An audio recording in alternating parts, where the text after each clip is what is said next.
Kindly recite Surah Fatiha for the grandfather of Mehraban Ali, Sayyid Hussain Shah Shamsi Sabzwari Tabrizi. بچپن میں جب امام حسین علیہ السلام یہ دیکھتے تھے کہ زمانے والے ان کے بابا علی اور ان کی والدہ بی بی فاطمہ زہرا سے کتنا بغض رکھتے ہیں، تو امام حسین نے اپنے آپ سے وعدہ کر لیا کہ اللہ نے مجھے اگر ہزاروں بیٹے عطا کیے تو تمام بیٹوں کا نام میں علی رکھوں گا، اور اگر 1000 بیٹیاں عطا کی تو ہزاروں بیٹیوں کا نام فاطمہ رکھوں گا۔ امام حسین نے ایسا ہی کیا۔ اللہ نے امام حسین کو 3 بیٹے عنایت کیے اور 3 بیٹیاں، ان کے نام نواسۂ رسول نے یہ رکھے: علی، اس کے بعد دوسرے بیٹے کا نام علی اکبر، تیسرے بیٹے کا نام علی اصغر، اور بیٹیوں کے نام فاطمہ کبریٰ، فاطمہ صغریٰ اور فاطمہ سکینہ۔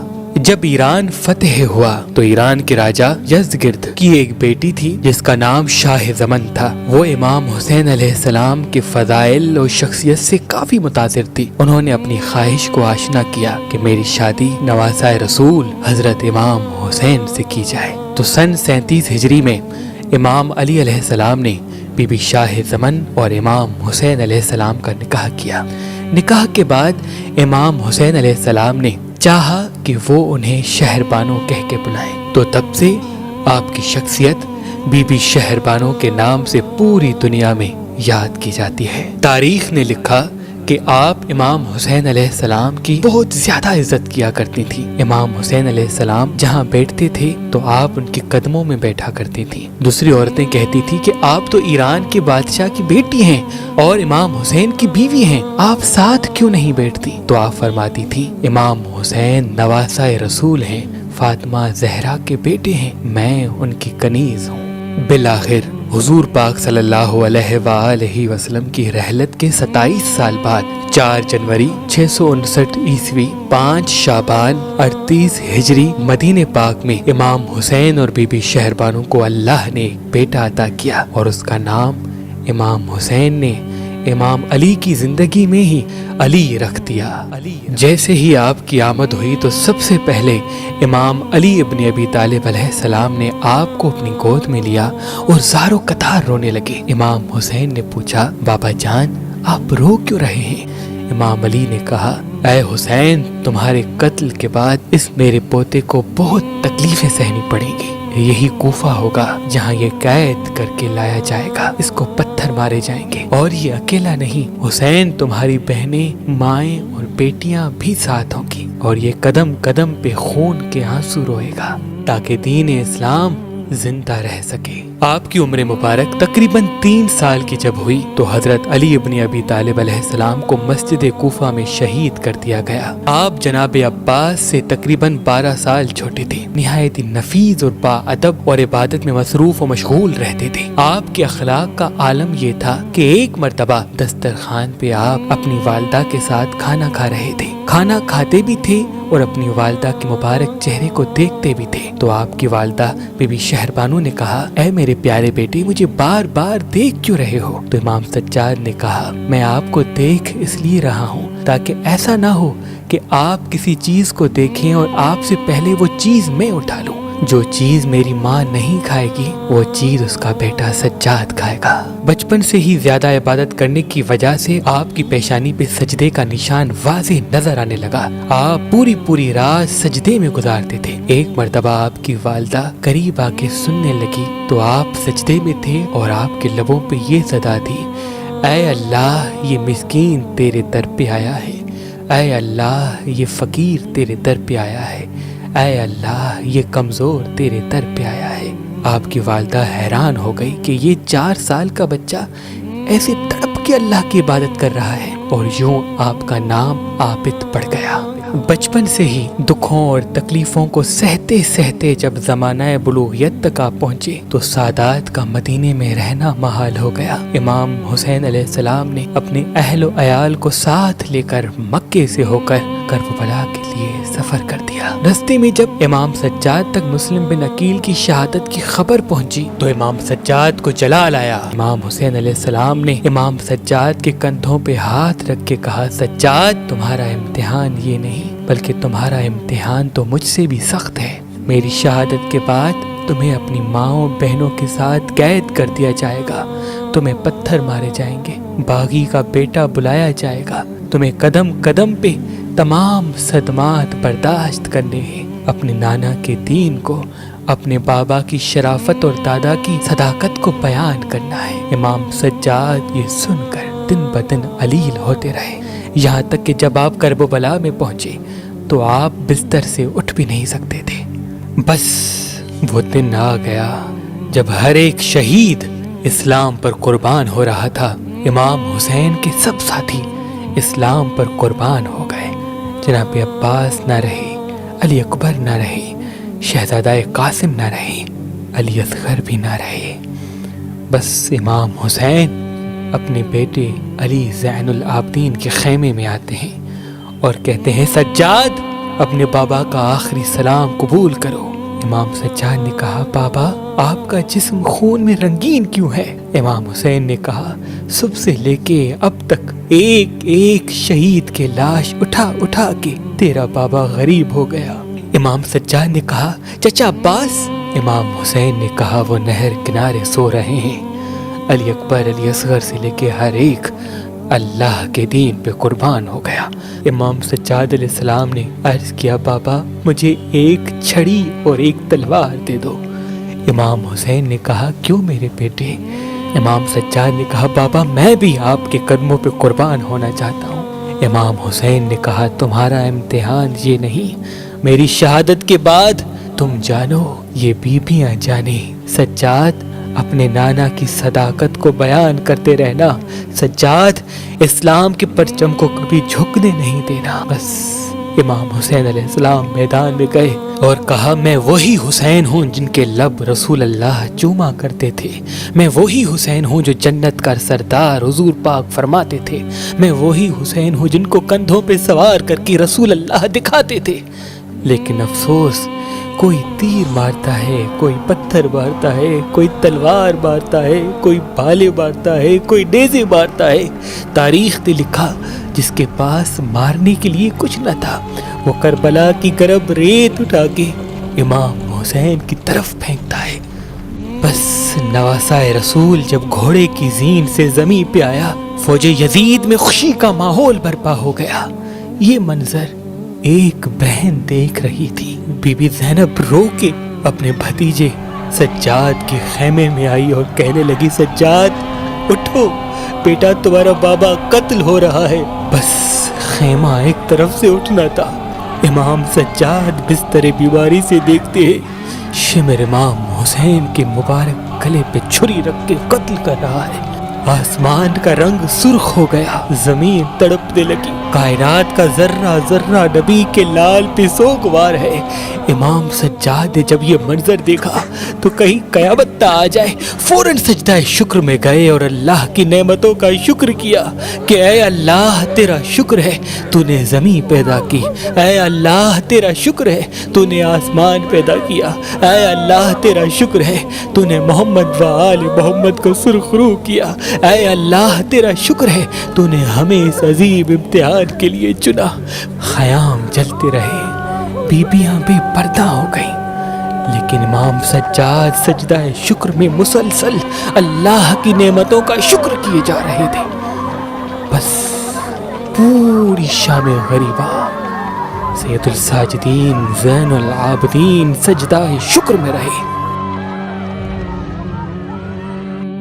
صبح تازیانہ لے کے شمر آتا ہے اور تازیانوں کے ساتھ امام سجاد کو سجدے سے اٹھاتا ہے اور کہتا ہے یہ زنجیریں پہن لو، یزید کا حکم آیا ہے کہ تمہیں اور تمہاری بہنوں پھپھیوں کو قید کر کے شام لے کے جانا ہے۔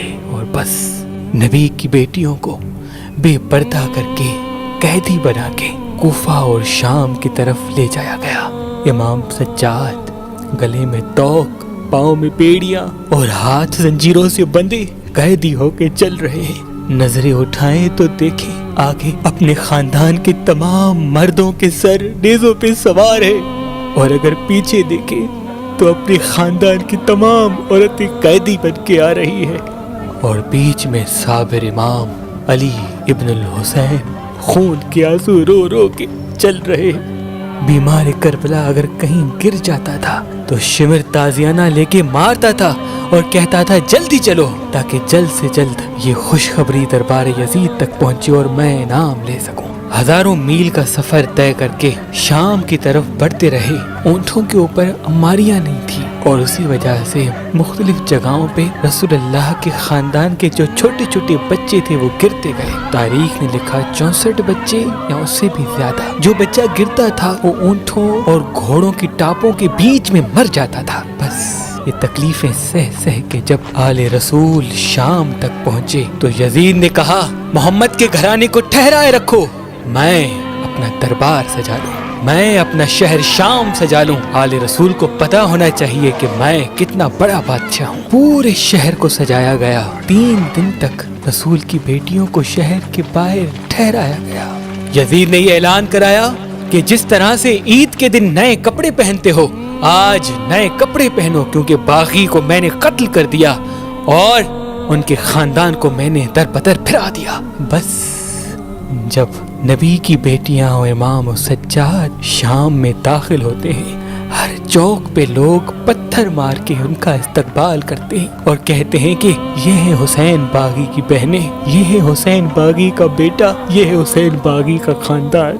یزید اپنے محل میں سکون و آرام کے ساتھ بیٹھا تھا اور انتظار کر رہا تھا کہ نبی کی نواسیاں آئیں اور میں ان کو اپنا دبدبا مرتبہ دکھاؤں اور بتاؤں کہ میں کون ہوں۔ جب آل رسول قید ہو کے در بدر پھر کے دربار یزید میں پہنچتے ہیں، سامنے کٹا ہوا سر امام حسین کا آتا ہے۔ یزید ہاتھ میں چھڑی لے کے امام حسین کے مبارک لبوں پہ پھیرتا ہے اور کہتا ہے کہ اے حسین، دیکھ میں نے بدر و احد کا کس طرح سے بدلہ لے لیا۔ کاش آج میرے دادا پر دادا زندہ ہوتے، ان کو میں بتاتا کہ میں نے محمد اور اس کے خاندان کا کیا سلوک کر دیا، کتنی عزت اللہ نے مجھے نوازی ہے، کتنی طاقت مجھے اللہ نے نوازی ہے، کتنا مرتبہ مجھے اللہ نے دیا ہے۔ بس یہ کہنا تھا تو امام سجاد نے کہا اے دولت کے نشے میں اپنی آنکھوں کو بند کرنے والے بادشاہ، مجھے بھی موقع دے تاکہ میں بھی اپنا تعارف کراؤں۔ لوگوں نے کہا یزید یہ بیمار کانپ رہا ہے، یہ تمہارے سامنے کیا کہے گا، اسے بھی کہو اپنے بارے میں بتائے۔ تو بس امام سجاد کہتے ہیں میں وہ بیٹا ہوں جس کے باپ کو بے جرم و خطا 3 دن کا پیاسا رکھا گیا، میں وہ بیٹا ہوں جس کے باپ کے سر سے امامہ اتار کے ان کا سر میری آنکھوں کے سامنے کاٹا گیا، میں وہ بیٹا ہوں جس کے باپ کے کپڑے اتار کر اس کی لاش پہ گھوڑوں کو دوڑایا گیا، میں وہ بیٹا ہوں جس کی پھپھیوں کو بہنوں کو بے پردہ کر کے پھرایا گیا۔ بس ان الفاظ میں اتنا درد تھا کہ درباری سارے رونے لگے۔ یزید کے مشیر نے کہا کہ اگر سجاد زیادہ خطبہ دے گا تو دربار کا رنگ تبدیل ہو جائے گا، اس خطبے کو بند کرانے کے لیے اذانیں دو تاکہ سجاد خاموش ہو جائے۔ بس جیسے ہی اذان کا آنا تھا، اشہد ان لا الہ الا اللہ کی صداؤں کا گونجنا تھا، امام سجاد نے کہا بتاؤ یہ دین کس نے دیا، تمہارے نانا نے یا میرے نانا نے؟ بتاؤ یہ لا الہ الا اللہ کس نے بتایا، تمہارے نانا نے یا میرے نانا نے؟ بس جب اذان دینے والا محمد رسول اللہ تک پہنچا تو امام سجاد رو کے کہنے لگے جو محمد اللہ کا رسول ہے یہ انہی کی بیٹیاں ہے جو قیدی ہو کے تیرے دربار میں آئی ہے، جو محمد اللہ کا رسول ہے اسی کا خون میرے رگوں میں بہتا ہے۔ بس یہ سننا تھا۔ دربار میں بغاوت ہو گئی، سب یزید کو عجیب نگاہوں سے دیکھنے لگے۔ یزید نے فوراً حکم دیا کہ ان کو قید کر دو اور آل نبی کو قید کر دیا گیا۔ تاریخ نے لکھا تقریباً 2 سال 6 ماہ تک یزید نے آل رسول کو قید کیا ہوا تھا۔ جب بغاوت حد سے زیادہ بڑھنے لگی تو یزید کے مشیروں نے یزید کو کہا کہ جو تمہیں کرنا تھا تم کر چکے، اب آل رسول کو قید کرا کے لوگوں کی نفرت اپنے لیے زیادہ کیوں بنا رہے ہو؟ بس ان بیویوں کو آزاد کر دو تاکہ جو لوگ تم سے نفرت کر رہے ہیں ان کا غصہ کچھ ٹھنڈا ہو سکے۔ رسول اللہ کی بیٹیوں کو امام سجاد کے ساتھ رہا کر دیا۔ امام سجاد علیہ السلام شہداء کے سر لے کے پہلے کربلا گئے اور کربلا کے شہیدوں کے سر کو تدفین کیا اور پھر مدینے کی طرف رواں ہوئے۔ سب سے پہلے اپنے نانا رسول اللہ کے روضے پہ آئے، اور بی بی زینب اور امام سجاد زارو قطار رونے لگے۔ ہر ایک حال اپنے نانا کو بتایا کہ کس طرح وہ بازار گئے، کس طرح امام حسین شہید ہوئے۔ تاریخ نے لکھا کربلا کے بعد 35 سال کی زندگی میں امام سجاد کبھی مسکرائے نہیں۔ جب بھی کھانا آتا تھا کھانا دیکھ کے روتے تھے، پانی آتا تھا پانی دیکھ کے روتے تھے، کوئی بازار جاتا تھا امام تب بھی روتے تھے، اگر بازار کا نام آتا تھا امام تب بھی روتے تھے، اور اپنے آپ کو عبادت میں مصروف و مشغول کر دیا۔ دن رات عبادت کرتے رہے اور لا تعداد دعائیں امام سجاد سے صحیفہ سجادیہ میں منسوب ہیں، اور ان کے ساتھ ساتھ آپ غلام خرید کیا کرتے تھے اور ان کی اچھی پرورش کر کے انہیں آزاد کیا کرتے تھے۔ امام سجاد آدھی رات کو وہ روٹیاں اناج لے کے کافی گھروں میں پہنچایا کرتے تھے، یہاں تک کہ گھر والوں کو بھی پتہ نہیں ہوتا تھا کہ یہ رزق حلال کس نے بھیجا ہے۔ پوری زندگی اللہ کی مخلوق کی خدمت کرتے رہے اور اللہ کی عبادت کرتے رہے۔ بالآخر ولید ابن عبد الملک نے آپ کو زہر دیا اور آپ دار الفنا سے دار البقا کی طرف کوچ کر گئے۔ جب آپ کا مبارک جنازہ گھر سے نکلا تو امام محمد باقر علیہ السلام زارو قطار رونے لگے۔ لوگوں نے کہا اے نواسہ رسول، شہادت تو آپ کا ورثہ ہے، اتنا گریہ کر رہے ہیں۔ تو امام محمد باقر نے کہا میں اپنے بابا کی شہادت پہ نہیں بلکہ اس بات پہ رو رہا ہوں کہ یہ محمد و آل محمد کے گھر کا پہلا جنازہ ہے جو اتنی شان سے نکلا ہے۔ رسول اللہ کے جنازے پہ لوگ ہی نہیں تھے، میرے دادا علی اور دادی فاطمہ کا جنازہ رات کی تاریکی میں اٹھایا گیا، دادا حسن کے جنازے پہ تیروں کی بارش ہوئی تو میرے دادا حسین کا تو جنازہ ہی نہیں ہوا۔ آج پہلی مرتبہ محمد کے گھرانے کا جنازہ اتنی شان سے اٹھا ہے، اور آپ کے بیٹے امام محمد باقر نے 25 محرم 95 ہجری کو امام حسن علیہ السلام کے پہلو میں آپ کو تدفین کر دیا۔ سلام ہو زین العابدین سید الساجدین امام علی ابن الحسین پر۔ ہمارے یہاں مفلسی اور غربت کا سب سے بڑا سبب کم علمی ہے، کیونکہ ہمارے گاؤں دیہات میں ہمارے لوگ سارا دن محنت کرنے کے بعد بڑی مشکل سے اپنا پیٹ پالتے ہیں، تو ایسے حالات میں وہ اپنے بچوں کو پڑھائیں کیسے؟ تبھی ہم نے اس بات پہ غور و فکر کرنے کے بعد مہربان اسکول قائم کر دیا ہے۔ اللہ کے رسول نے فرمایا کہ اصلاح کی شروعات پہلے اپنے آپ سے کرو، پھر اپنے گھر سے، پھر اپنے شہر سے، اور پھر دنیا کی طرف جاؤ۔ تبھی ہم نے اپنے آبائی گاؤں ٹنڈو محمد خان میں مہربان اسکول قائم کیا ہے۔ کسی میرے بھائی کے پاس اتنے پیسے نہیں کہ وہ اپنے بچوں کو تعلیم دے سکے، تو وہ فی سبیل اللہ مہربان اسکول آئے اور اپنے بچوں کو اعلیٰ تعلیم دے۔ انشاءاللہ آنے والے دنوں میں ہم مختلف شہروں میں بھی مہربان اسکول قائم کریں گے۔ آپ تمام مومنین سے گزارش ہے کہ جن مومنین کے تعاون سے یہ اسکول قائم ہے، آپ اللہ پاک سے دعا کریں کہ اللہ محمد و آل محمد کے صدقے ان مومنین کی ساری دعائیں قبول فرمائیں، ان کی ہر پریشانی کو ختم کریں۔ اور آپ سے ایک گزارش اور بھی ہے کہ اس نیک کام میں ہمارا زیادہ سے زیادہ ساتھ دیں تاکہ ہم اس اسکول کو اور بھی بہتر بنا سکیں اور ایسے اسکول مختلف شہروں میں قائم کر سکیں۔ اللہ تمام مومنین کو سلامت رکھے، اللہ تمام مومنین کو سلامت رکھے، اللہ تمام